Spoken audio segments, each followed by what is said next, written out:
instituindo a proibição de venda de bebida alcoólica e consumo das 5 da manhã de hoje até às 18. Eu acho que foi uma providência muito importante por parte do nosso presidente do tribunal, doutor Zé Fernandes.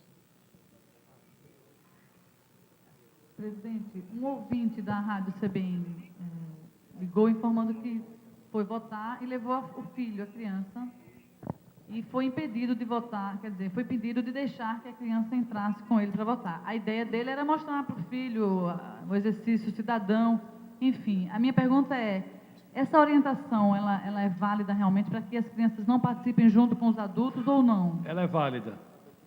O eleitor não pode votar acompanhado do filho, mas todos os mesários receberam orientação no sentido de deixar alguma acomodação, uma cadeira, numa situação em que o próprio eleitor tivesse controle da presença do filho dele. Isso o corregedor Saulo vai dar mais informações. Na verdade, segundo a nossa Constituição, o voto ele é secreto, então ninguém pode votar acompanhado de uma pessoa. Nesse caso específico, na sessão eleitoral, foi inclusive foi disponibilizada uma cadeira para que a criança aguardasse que o seu pai, o responsável, votasse normalmente e depois retirasse, saísse com sua criança normal. Então não há legalmente essa permissão, né, para que a pessoa vote acompanhado com outra pessoa. Bom dia. Desembargador Silva, por favor. Uma cadeira para o desembargador Silva. É o presidente da Comissão de Totalização, a partir das 18h30. Aí vocês me dão mais uma folguinha e caem com força em cima dele. Presidente, bom dia. Eu sou Juliana, da TV Jornal, tenho uma pergunta. A gente ouviu aqui, antes de começar a sessão, os registrados grandes filas. Nós não estamos ouvindo. Alô? Estão sendo registradas grandes filas em locais de votação. Existem pontos onde vocês já localizaram grandes filas. A que vocês estão atribuindo essa demora na votação? Você está querendo saber se está havendo essa demora ou você tem a informação de que a demora está ocorrendo? A gente tem informação de que estão sendo registradas filas grandes durante a votação. Na sessão em que eu votei, ainda há pouco, havia realmente uma fila, mas não era grande. Talvez uma... Atende que é o desembargador Jovaldo. Não havia dificuldade nenhuma. Estavam, inclusive, sentados. Havia uma média de umas 20 cadeiras e estavam sentados. E, para eu conseguir votar, mesmo na condição de presidente, eu aguardei talvez 10 minutos, ou talvez um pouquinho mais. E vou dizer o motivo. O eleitor na minha frente não tinha título, e a mesária não conseguia localizar e encontrá-lo com facilidade na lista. Só nesse aspecto, só com essa pessoa, ela gastou em torno de uns 5 minutos.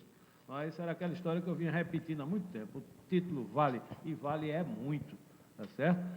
Ela, de posse do meu título, de logo me localizou. E digo até que naquela sessão os mesários talvez não fossem de outras eleições, talvez não tivessem tanta experiência e não estavam dando o encaminhamento como poderia ser o melhor. Essa é a questão da demora. E lembre-se também, são 6 votos. São 6 votos. O eleitor demora. O outro na minha frente passou um tempão. Ele ficava olhando, talvez, para os candidatos. É assim mesmo, todos têm que ter paciência. Existe alguma perspectiva de que isso atrase, venha atrasar a apuração no final?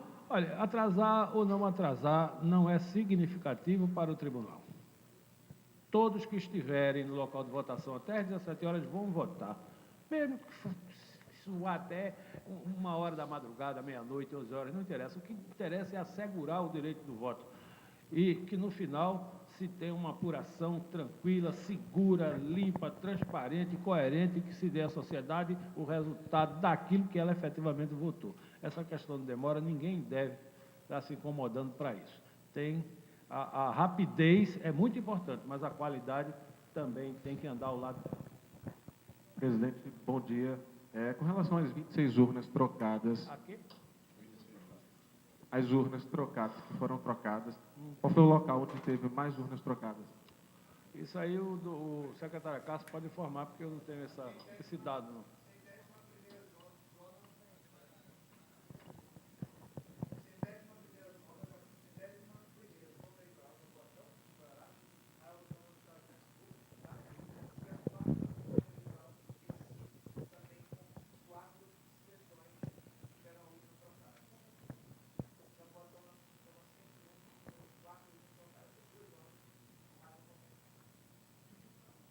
Isso eu já disse, significa a 0,001%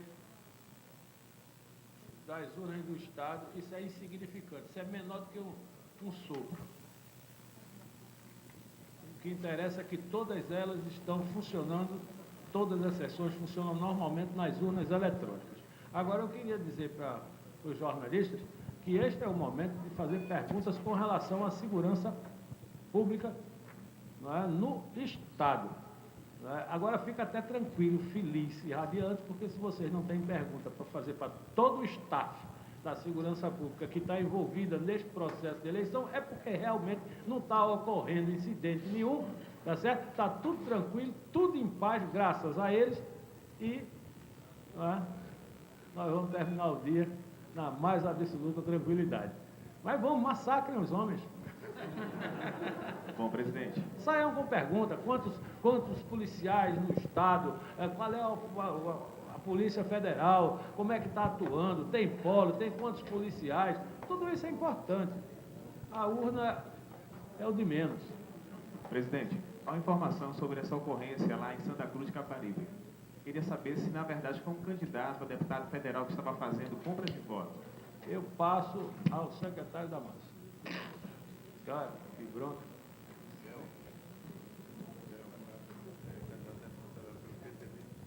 Um candidato a deputado federal pelo PTB, que está envolvido com o problema, e na delegacia, o advogado do candidato chegou a agredir a comandante do batalhão local, a Major Conceição.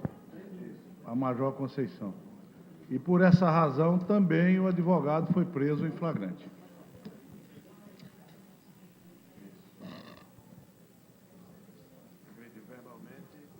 Complemento? A agressão ela foi verbal e fisicamente também.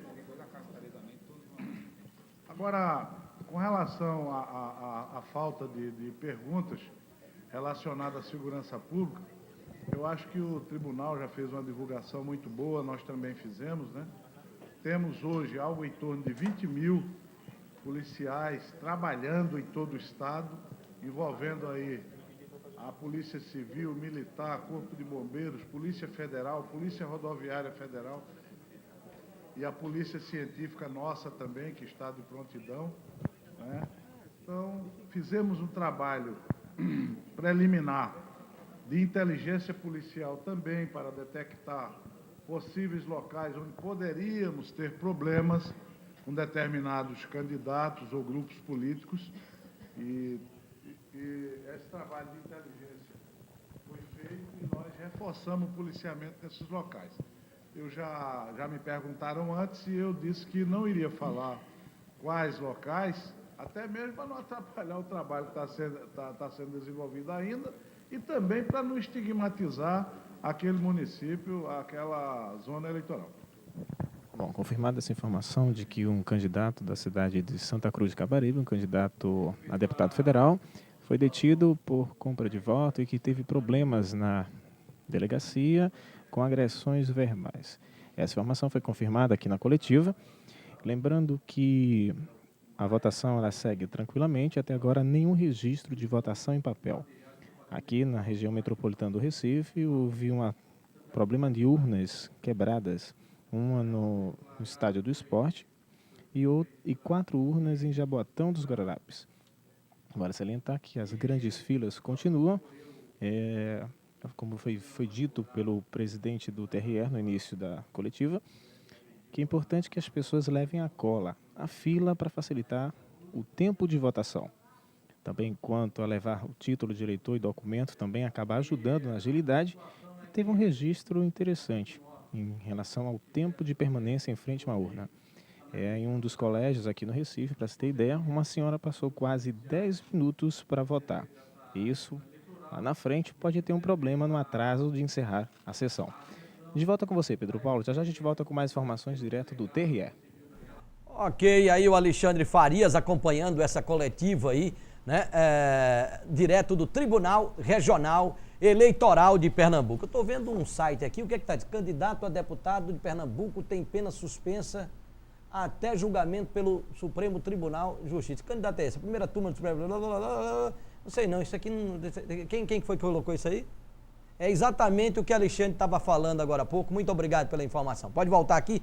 Olha, gente, vamos falar agora. Vocês viram aí a preocupação dos jornalistas em relação à segurança da votação, né? O presidente do Tribunal Regional Eleitoral dizendo, olha, é muito pouco, urna quebrando, né? 0,0001% de urna quebrando, né? E nós vamos falar mais do que isso. Vazamento de informação, alteração de dados, qualificação dos mesários, utilização dessas maquininhas. Uma senhora passou até 10 minutos para votar, né? Não sei se olhando para a cara, como disse aí o presidente, olhando para a cara do candidato lá, para ver se aparecia realmente, não aparecia, né? É sobre isso que nós vamos falar agora, né? O nosso sistema de votação é realmente seguro? O nosso sistema de votação é realmente seguro? Deixa eu apresentar logo a nossa bancada de convidados especiais. Convidamos o jornalista, escritor, pesquisador Jorge José. Ele vai estar conosco nesta próxima 1 hora aqui debatendo desse tema. O Jorge José está compondo a nossa bancada, né? Convidamos também para participar do programa o André Gouveia, advogado, criminalista, mestre em direito, para falar sobre a segurança das urnas, né? Convidamos ainda o Marcos Quirino, que é vice-presidente da Federação dos Moradores de Coab, similares do estado de Pernambuco, a FEMOCOAB, e também a Kelly Lima, que é designer, formou-se recentemente, era estudante aí da faculdade... Não, eu me formei no Cefet. Cefet, né? E está conosco também, representando aí os jovens, né, que tem um papel importantíssimo nessa eleição. A nossa bancada de jornalistas também mudou. Deixa eu apresentar a nossa bancada de jornalistas deste momento aqui. Estão conosco Mestre Lua, que é comunicador aqui da TV Nova, tem o programa Pernambuco Cultural e que também se engaja a partir desse momento